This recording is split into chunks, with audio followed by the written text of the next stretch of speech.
ಇನ್ನು ಕ್ರಿಕೆಟ್ ಹರಾರೆಯಲ್ಲಿ ನಡೆದ ಎರಡನೇ ಟಿ20 ಅಂತಾರಾಷ್ಟ್ರೀಯ ಕ್ರಿಕೆಟ್ ಪಂದ್ಯದಲ್ಲಿ ಭಾರತ ಆತಿಥೇಯ ಜಿಂಬಾಬ್ವೆಯನ್ನು 100 ರನ್ಗಳಿಂದ ಸೋಲಿಸಿತು. ಟಾಸ್ ಗೆದ್ದು ಬ್ಯಾಟಿಂಗ್ ಆಯ್ದುಕೊಂಡ ಭಾರತ ನಿಗದಿತ 20 ಓವರ್ಗಳಲ್ಲಿ 2 ವಿಕೆಟ್ ನಷ್ಟಕ್ಕೆ 234 ರನ್ ಗಳಿಸಿತು. ಅಭಿಷೇಕ್ ಶರ್ಮಾ 47 ಎಸೆತಗಳಲ್ಲಿ ಟಾಪ್ ಸ್ಕೋರರ್ ಆಗಿದ್ದು, ಋತುರಾಜ್ ಗಾಯಕ್ವಾಡ್ 47 ಎಸೆತಗಳಲ್ಲಿ 77 ರನ್ ಕೊಡುಗೆ ನೀಡಿದರು.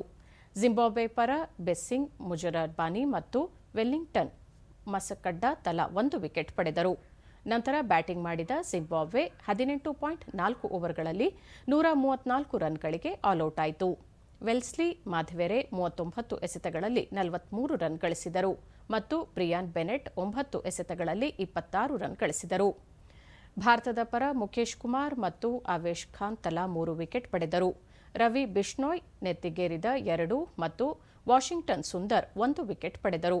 ಈ ಗೆಲುವಿನೊಂದಿಗೆ ಭಾರತ 5 ಪಂದ್ಯಗಳ ಸರಣಿಯಲ್ಲಿ 1-1ರಲ್ಲಿ ಸಮಬಲ ಸಾಧಿಸಿದೆ.